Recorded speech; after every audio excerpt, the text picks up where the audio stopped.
reformado ou luterano, vai ser, digamos, rememorativo. Metodistas também, imagino, aqui no Brasil eles continuam batizando as crianças. Porque hoje o estudo é sobre o batismo, continuando a exposição sobre os sacramentos. Os slides estão aí? Para nós ganharmos tempo, todos os textos bíblicos que eu vou citar vão ser projetados, e aí vocês podem anotar, ou depois eu compartilho isso com vocês. Tá bom? Então, na semana passada nós vimos que os sacramentos são sinais visíveis de uma graça invisível. E o primeiro sacramento que nós vamos falar é o batismo. E a pergunta é, o que é o batismo? Para que é que serve? Pode passar o slide, por favor. No batismo, isso todas as tradições vão afirmar, o batismo significa que ele significa e sela a nossa união com Cristo. Ele é um sinal e selo da nossa união com Cristo. O texto é muito claro acerca disso, está em Colossenses 2, 11 e 12. Onde diz que nele também fostes circuncidados, não por intermédio de mãos, mas o despojamento do corpo da carne, que é a circuncisão de Cristo, tendo sido sepultados juntamente com ele. No grego isso aqui é uma palavra só, é tão unido, né, você tendo sido co-sepultados no batismo, no qual fostes co-ressuscitados, mediante a fé no poder de Deus que o ressuscitou dentre os mortos. Então, no batismo nós somos unidos a Cristo. É o que simboliza. É o sinal e selo disso daí. Ou seja, o batismo é quando você formalmente passa a fazer parte da igreja visível. É a certidão de nascimento, por assim dizer. Quando uma pessoa se converte e não tem o batismo, ela continua crente. Continua crente. Morreu ali e continua indo para o céu.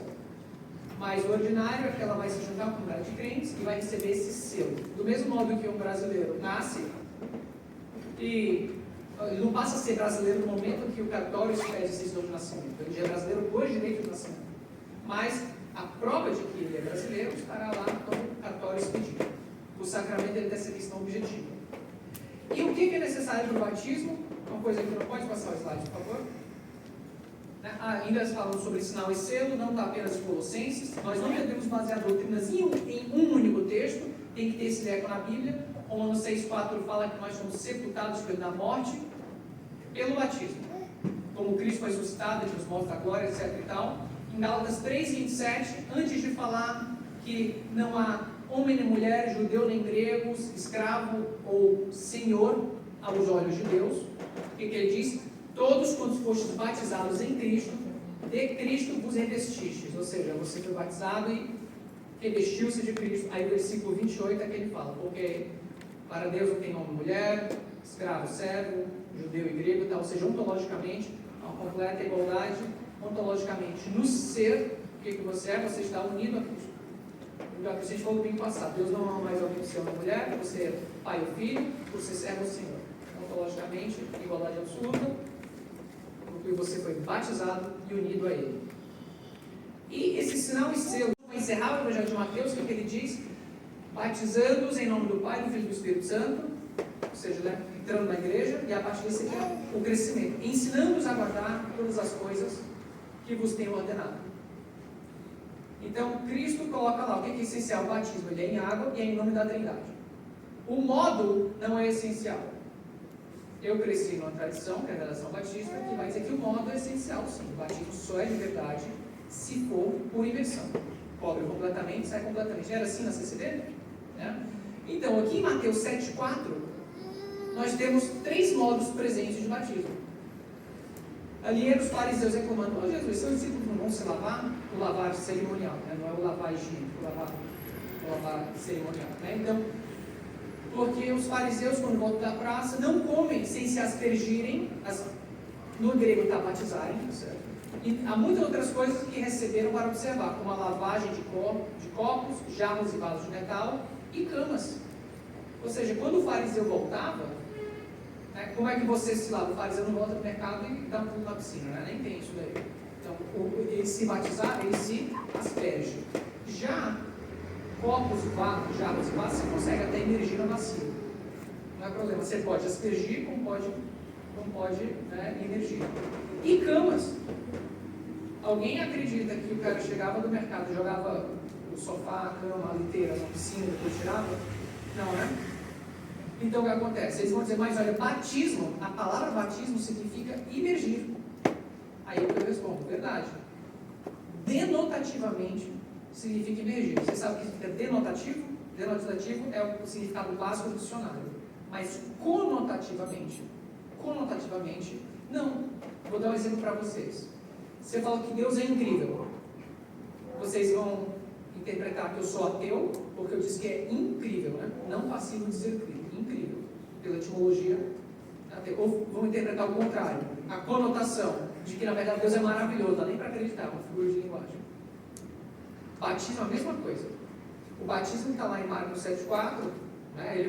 O fariseu, ele batiza a si mesmo voltando no mercado, batiza seus utensílios, batiza sua cama, sua liteira, seu sofá. Ele pode fazer isso de diferentes modos, até um copo você pode até imergir. A cama é difícil. E dar um pulo na piscina, né? Acho que não é o caso, né? Então você vê, você tem 3 modos aí mais claros presentes: aspersão, imersão e efusão. Então nós, presbiterianos, vamos aceitar qualquer um deles, contanto que tenha sido água e no nome da Trindade. Existe até quem faz, eu gosto de brincar, o batismo por diversão. Eu vejo dessas igrejas modernas, o cara descia no escorregador, jogou água, aí em nome do Pai, Filho e Espírito Santo, mergulhava na piscina, né? O batismo por diversão, é o 4º modo aí. Então acaba sendo uma imersão. Mas água em nome da Trindade. Se você veio da Igreja Batista, veio da Assembleia de Deus, veio de qualquer igreja que seja igreja genuinamente evangélica, o seu batismo aqui vai ser recebido.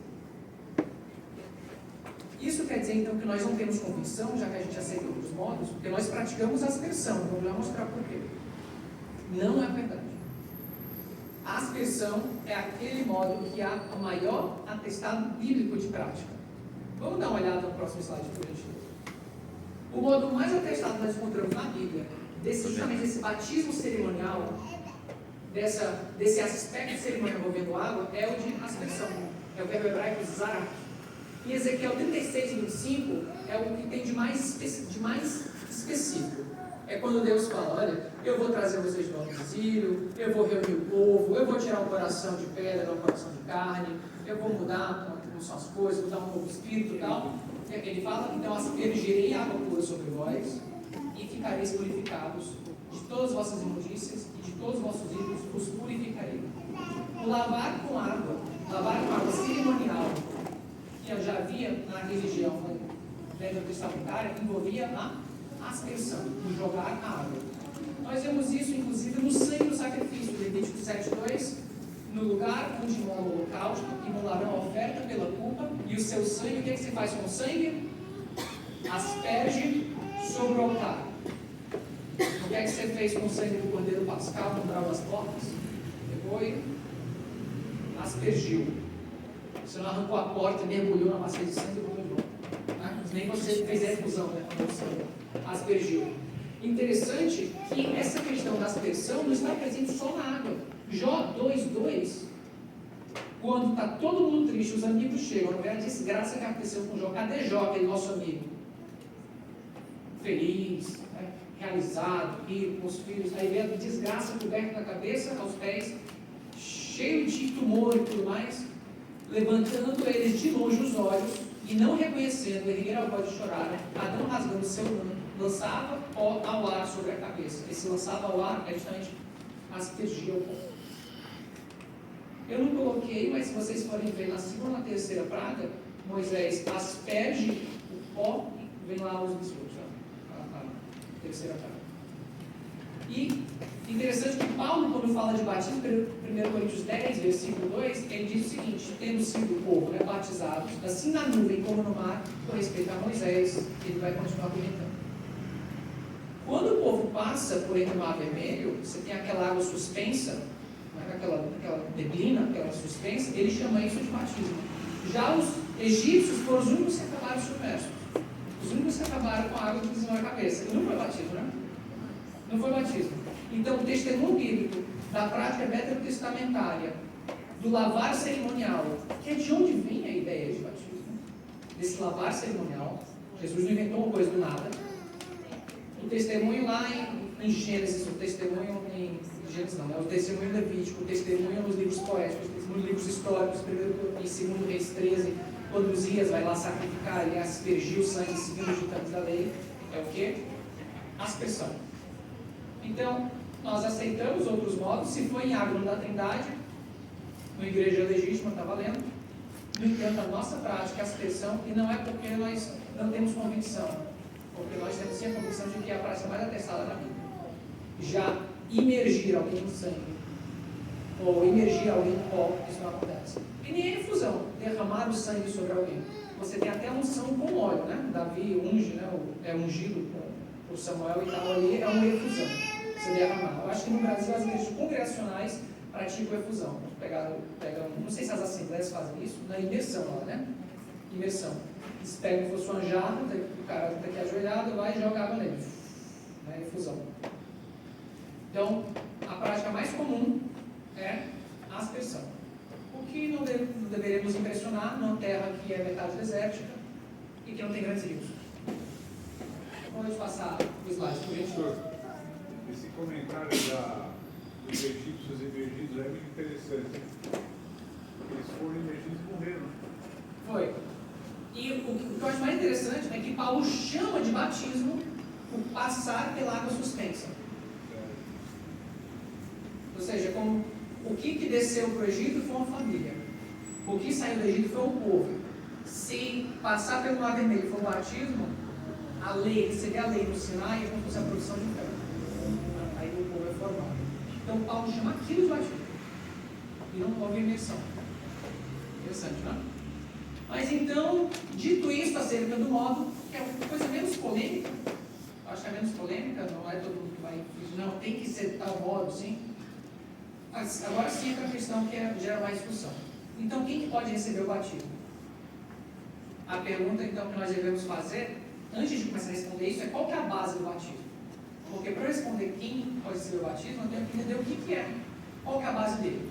Então, nós olhamos para quem? Para Cristo, que foi quem o estabeleceu. Né? Em Mateus 28, 18 a 20, na comissão da igreja, ele coloca a porta de entrada da igreja, que é o batismo.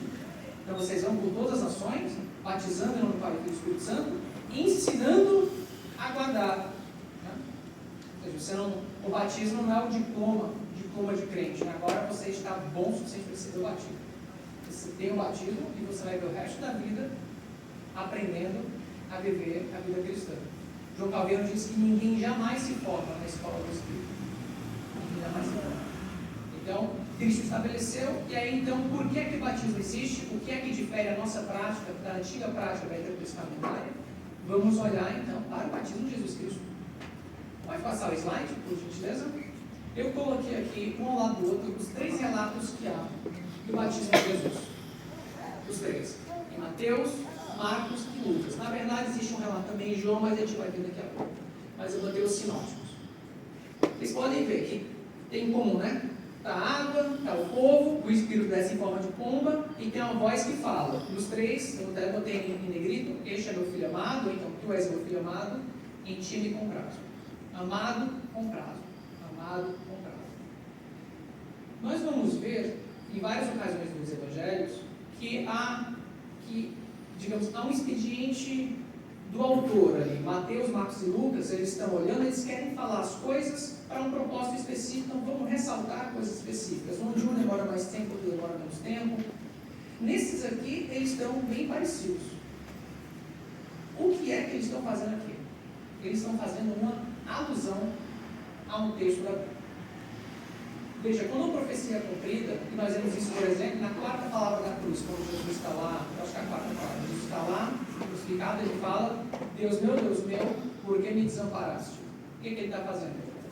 Ele está citando um salmo. É o Salmo 24, é isso? É o 22. É o 22. Que fala, né, que virou opróbrio do povo, humilhado e tal, então ele cita aquilo, ele está trazendo toda aquela carga. Que é o quê? Eu estou cumprindo aquilo que está lá previsto. Quando Mateus, Marcos e Lucas fazem isso, eles estão fazendo alusão a um texto que está se cumprindo nesse momento. Alguém consegue adivinhar? Antes de passar o slide? Quem consegue chutar? Então vamos lá. Isaías 42. Vamos passar? Versículo 1. Pode passar, por gentileza? Aqui, eu não botei o texto todo, vamos abrir a Bíblia, aqui eu só botei a análise. Isaías 42, versículo 1.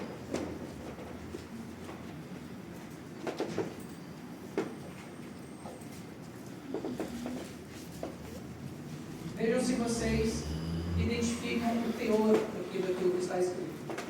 Eis aqui o meu servo, a quem sustenho, o meu escolhido, em que a minha alma se compraz. O escolhido, e nele eu tenho prazer. Opa, então pronto. Isso aqui está sendo puxado, é o gancho que está trazendo. E o que tem nesse texto, então, que é relevante para aquilo lá? Que eles estão querendo, aquele expediente relacional é que eu quero, isso está acontecendo, então traz à mente aquilo que fala nessa profecia.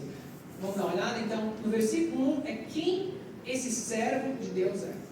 É o amado que dá prazer a Deus, dá alegria a Deus. O escolhido, o eleito dele, é o servo. O versículo 2 a 4 fala do seu modo de agir. Que ele não clamará, não gritará, não fará ouvir a voz na praça, não esmagará a cana quebrada. Vocês entendem o que isso quer dizer? Esmagar a cana quebrada, apagar a torcida que fomega?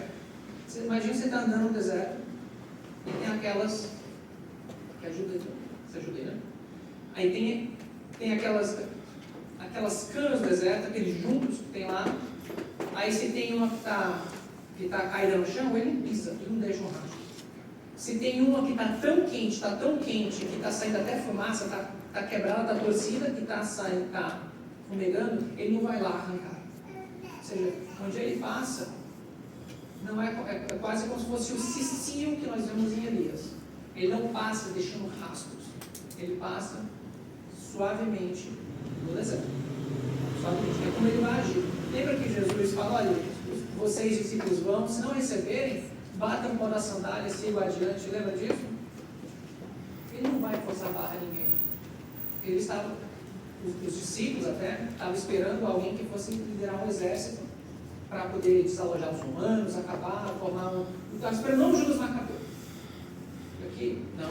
Ele não vai formar, não vai gritar, não vai fazer outra coisa na praça, não vai esmagar a cana quebrada, não vai apagar a cana torcida que está soltando fumaça. Ele vai fazer é promulgar a justiça, o direito. Então, é assim que ele age. Ele diz o seguinte, ele não vai desanimar, ele não se quebrará até que põe na terra o direito, e as terras do mar aguardarão a sua doutrina. Quando Jesus estabelece o batismo, o que ele fala? Vocês vão para onde? Os confins da terra, né? Todas as nações. As terras do mar vão aguardar a doutrina. É o modo de agir. Ele vê um comissionamento divino, versículo 5. Assim diz Deus, o Senhor que criou os céus e os estendeu. Formou a terra e tudo quanto produz, que dá fôlego de vida ao povo que nela está, e o Espírito aos que não é. Ou seja, assim diz Deus, aí Isaías vai e coloca, o Criador de tudo, para papapá.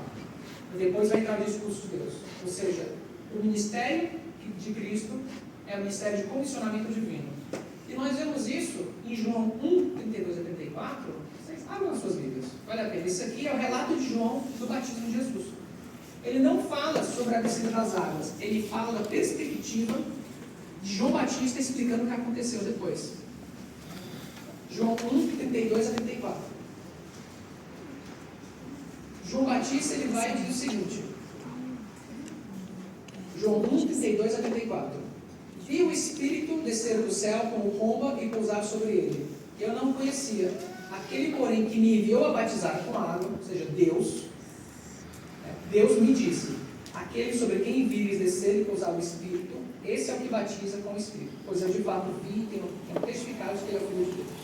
O mesmo Deus que faz esse comissionamento divino, Isaías 42, 5, é um Deus que falou para João Batista, você quer saber quem é? Você fica de olho, você vai ver o Espírito descer em falar. Comissionamento divino. E comissionamento para fazer o quê? Aí vem os versículos 6 a 8, que são o ministério terreno de Cristo. Eu, Senhor, te chamei em justiça, tomar-te pela mão, te guardarei e farei o quê? Mediador da aliança com o povo e luz para os gentios. Ou seja, tem uma aliança já, mas alguma coisa renovada, alguma coisa nova, ampliada vai acontecer para que o povo que já estava aliançado com Deus receba a mediação de aliança e agora os gentios vão receber isso também. Vai abrir os olhos aos cegos, vai tirar da prisão o cativo e do cárcere os que jazem em trevas. Então, aliança ao povo, gentios, curas, exorcismo.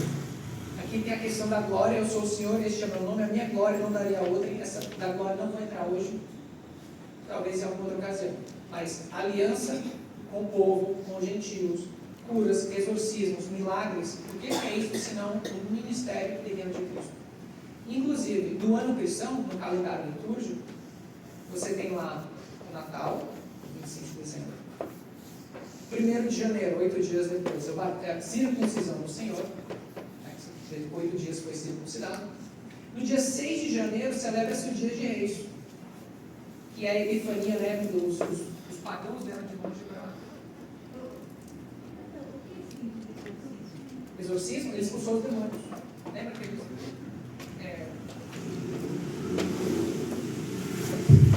Voltou. Olha aí. O inimigo está furioso. O inimigo está prevalecendo. Não, voltou.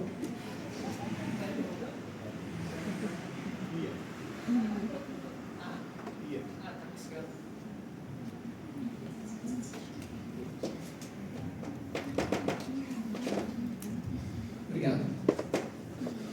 Então, não era assim que a princesa de Cristo? Ele curava, pregava, expulsava demônios. Então, no calendário litúrgico, quando você tem o batismo de Cristo, liberto da Epifania, é que começa o tempo comum. Que é o quê? O ministério de Cristo. Então, Jesus é batizado. O que acontece depois do batismo? Tentação e o ministério. O que está acontecendo aqui? Então, Isaías 42, tem um servo que dá prazer a Deus, o modo dele de agir, o comissionamento divino e o que ele faz. E aí, a revelação messiânica do versículo 9, que ela é contínua. As predições já se cumpriram, novas coisas vos anunciam, e antes que suceda, vos farei ouvir. Ou seja, o que é que nós temos no batismo de Jesus? Nós temos o início do seu ministério terreno.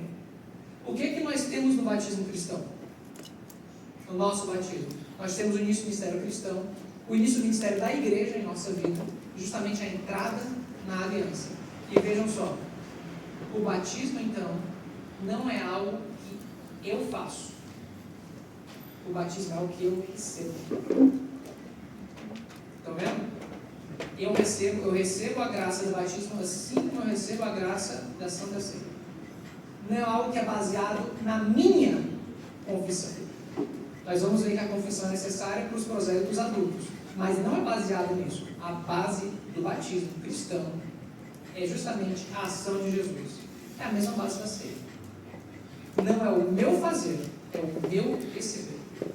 Veja aqui Mateus 28, 18 a 20, que a gente não precisa repetir, né? Não precisa abrir lá, porque já sabe que é quando Jesus faz a grande comissão. Vocês vão batizando em nome do Pai e do Espírito Santo, e ensinando a guardar todas as coisas. Vem o batismo e segue seu crescimento. Você recebe e você é levado. O batismo, então, é baseado na promessa de Jesus, na promessa de Deus, na ação de Jesus em nosso favor. Não é aquilo que eu faço, eu agora estou pronto para eu ir lá e fazer.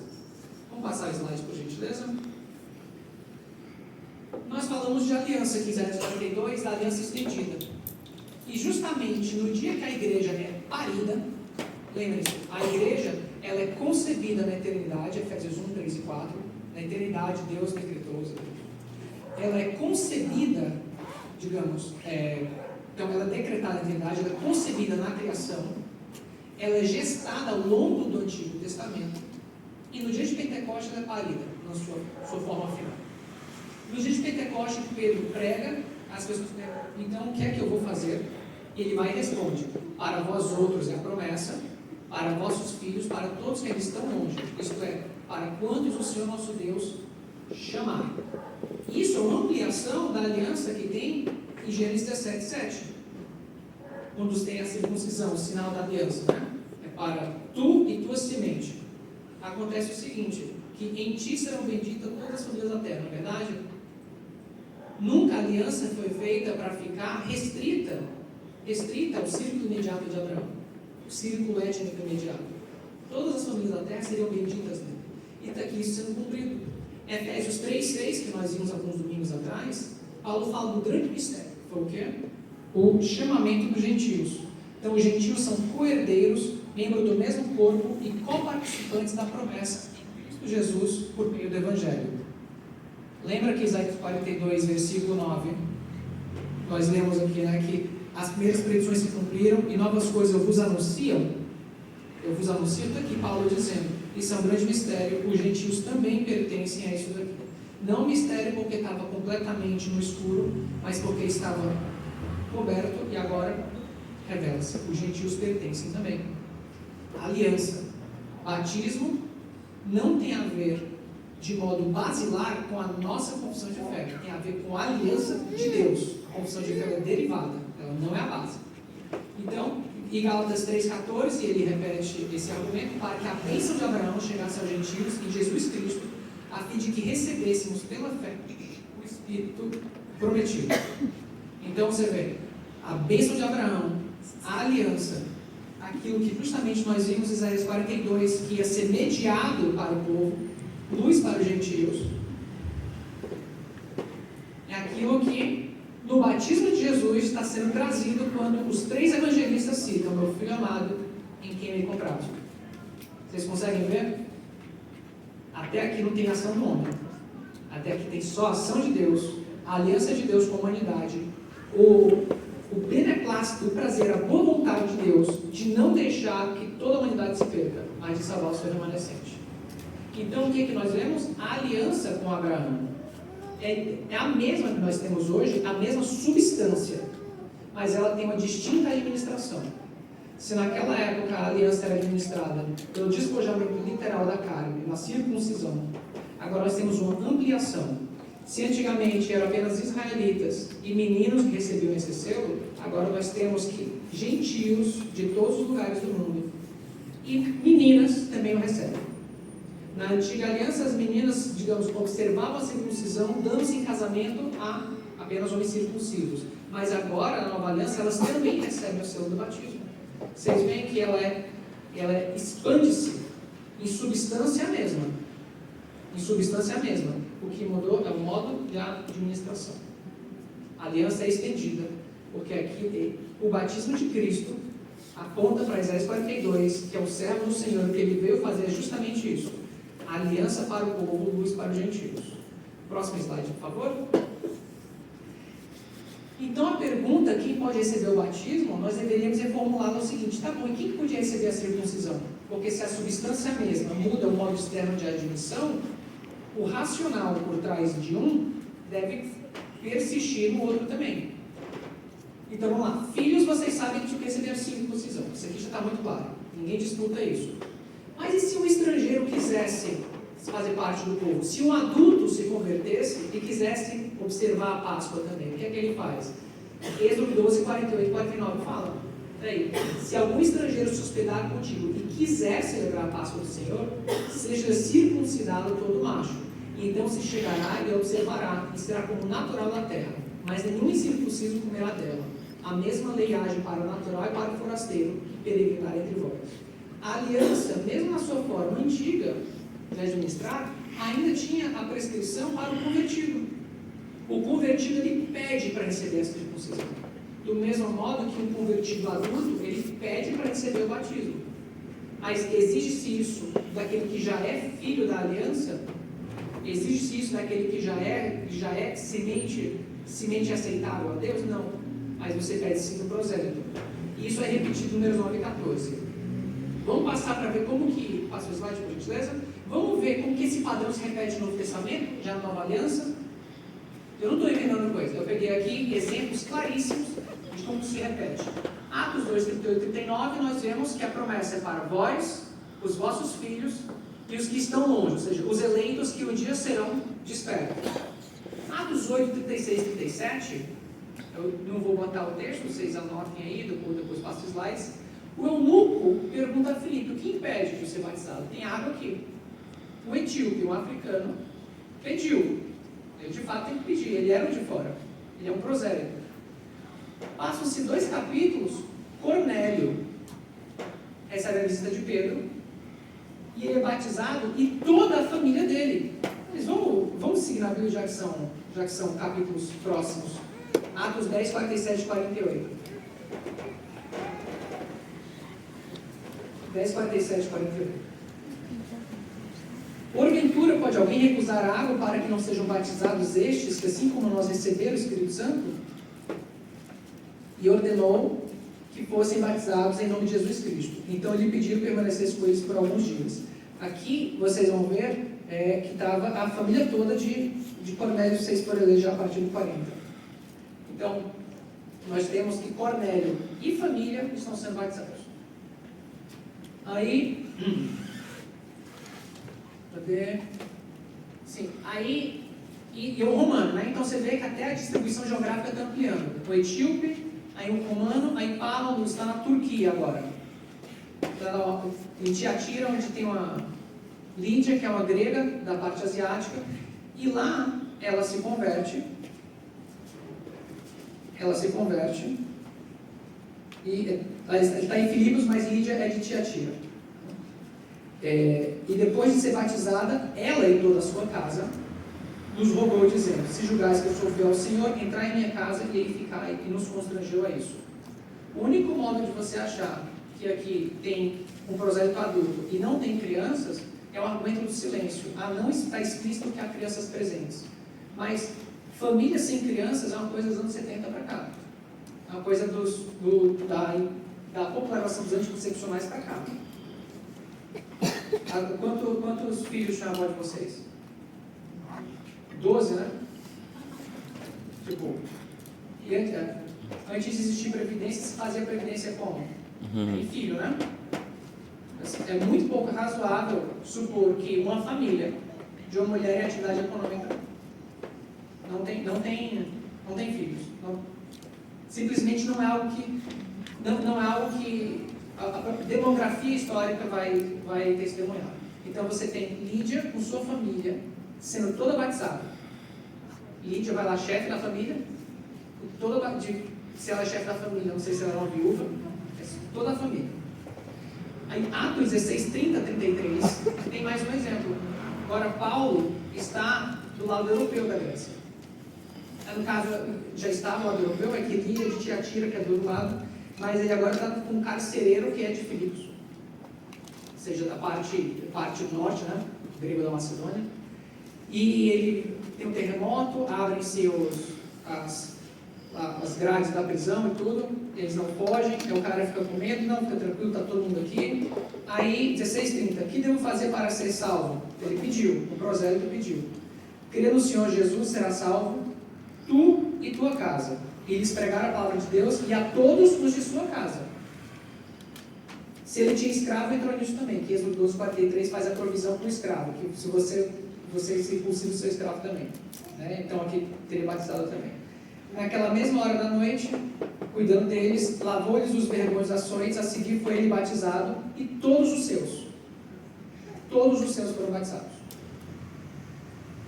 O prosélito virou semente santa, ele também vai, agora a semente dele também. Então, nós temos o exemplo de Estéfanas, em 1 Coríntios 1:16, que é de Corinto, que é a Grécia no sul, ou seja, nós temos aqui um passeio, né? Etiópia, aí um romano na Palestina, aí uma mulher da atual Turquia, aí um cara ali da parte norte da Grécia, e agora outro cara da parte sul da Grécia. Fizemos todo um périplo no Mediterrâneo, e a mesma coisa aconteceu. Um prosélito quer participar da comunidade do Senhor, quer comungar, ele pede para receber o batismo.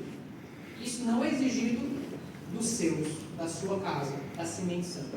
E então Estéfanas, lá em 1 Coríntios 1:16, Paulo vai e fala, ele não diz: eu batizei o indivíduo Estéfanas, ele batizei também a casa de Estéfanas, e além destes, não me lembro se batizei algum outro. A casa de Estéfanas. Pode passar o slide, Lécia, por gentileza. Então a base é a mesma que nós temos na Antiga Aliança. É a semente santa que é aceitável a Deus. E inclusive é o argumento de Paulo no próprio 1 Coríntios. Se você for para 7:14, vai falar: o marido incrédulo é santificado no convívio da esposa. Vai dizer: não, deve ser o marido descrente se você abandona. Ele consente viver, continua aí, né? Porque o marido incrédulo é santificado no convívio da esposa e vice-versa. Né?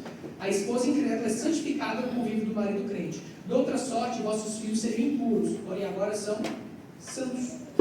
São santos. Quando você é aceitável a Deus, você se converteu, se casou de Deus, a sua semente também é. Não significa que a salvação é hereditária, significa que as bênçãos da redenção que você desfruta, seu filho também. Nem todo mundo no deserto era convertido de coração, tinha o coração circunciso, mas todos comeram maná, não é verdade? É disso que nós estamos falando, objetividade do sacramento. Então, quem que pode receber o batismo? Os mesmos que podiam receber a circuncisão. Os filhos daquele que estão na diferentemente do que a Igreja Católica Romana afirma, a gente batiza para virar cristão, né? Não. A gente batiza porque ele está na aliança, não para entrar na aliança. O filho da aliança é o filho da aliança. A semente é santa.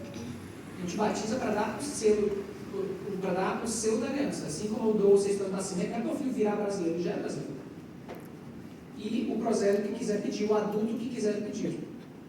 Próximo slide, por favor.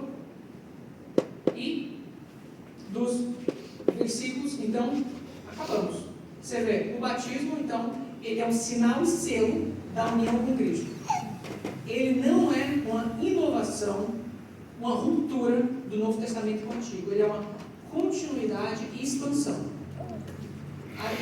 O pacto é a mesma substância, ele é distinta administração. Então, todos os textos que falam você vai se arrepender e vai ser batizado, que Pedro fala, é o prosélito que vai pedir. Mas ele logo em seguida diz o seguinte: porque para vós é a promessa, vossos filhos, os que ainda serão chamados, e dirão, eles que me pedirão, os filhos deles receberão, como as 5, 6 casas aqui que nós falamos. É por isso que na tradição reformada nós batizamos crianças.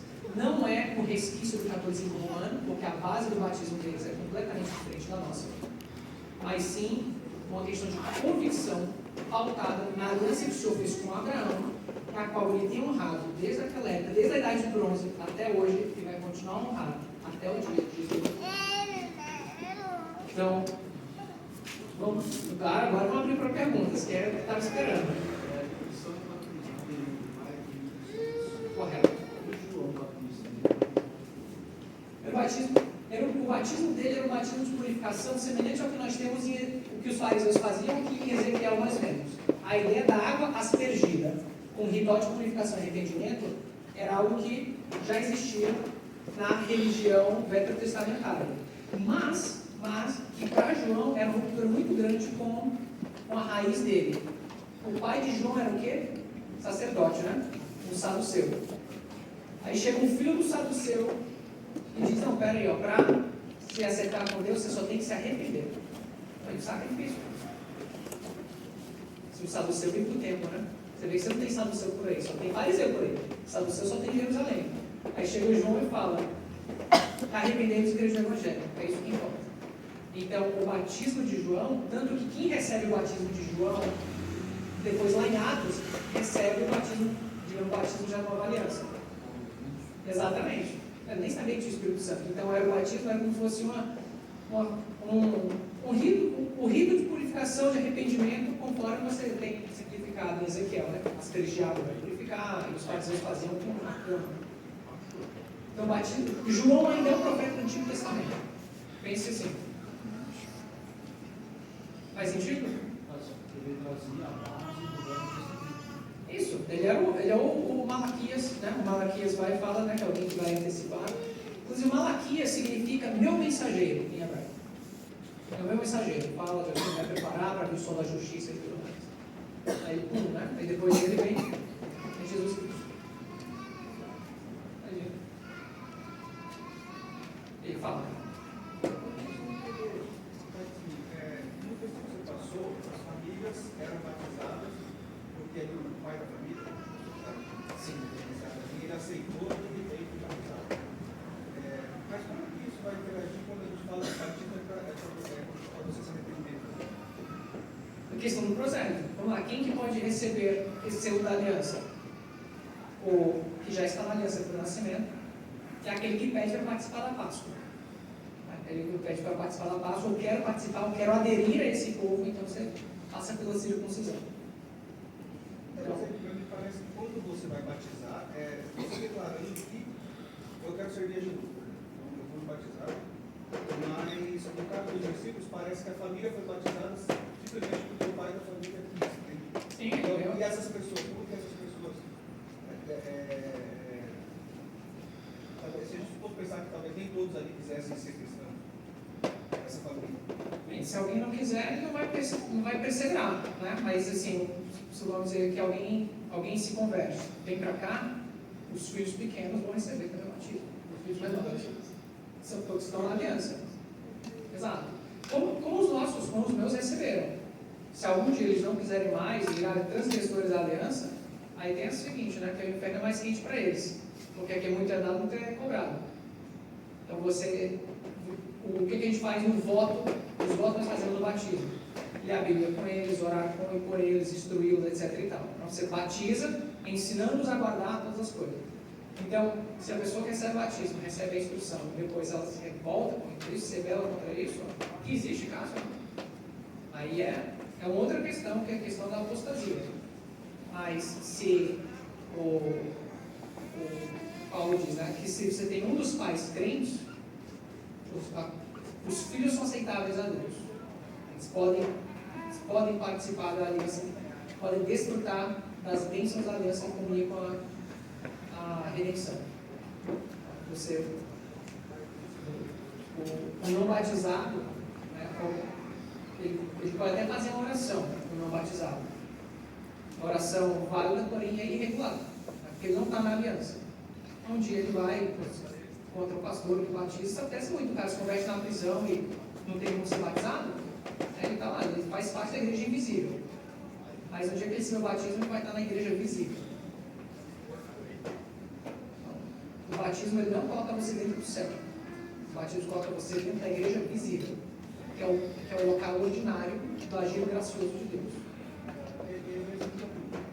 Se esse batismo já coloca a gente dentro da igreja visível, e a criança recebeu esse batismo, qual que é o significado então, da profissão de fé depois que ela já tem a consciência que ela recebeu? A profissão de fé é como se fosse o Monte Sinai. Né? Tipo, Paulo diz que o povo foi batizado na travessia do mar. Então, a profissão de fé é o compromisso. Né? Então, olha, aquilo que meus pais puseram em mim, me selaram, aquilo ali, de fato, eu vou honrar. Veja que João Batista, quando ainda na barriga dele, se alegrou em ter a etapa perto de Jesus. Jeremias, desde a barriga, desde o ventre, foi separado por Deus. Então, quando a gente exige de uma criança aquilo que a gente exige do adulto, a gente tem que lembrar que não apenas o arrependimento não se manifesta igual entre o adulto e a criança, como o pecado não se manifesta igual.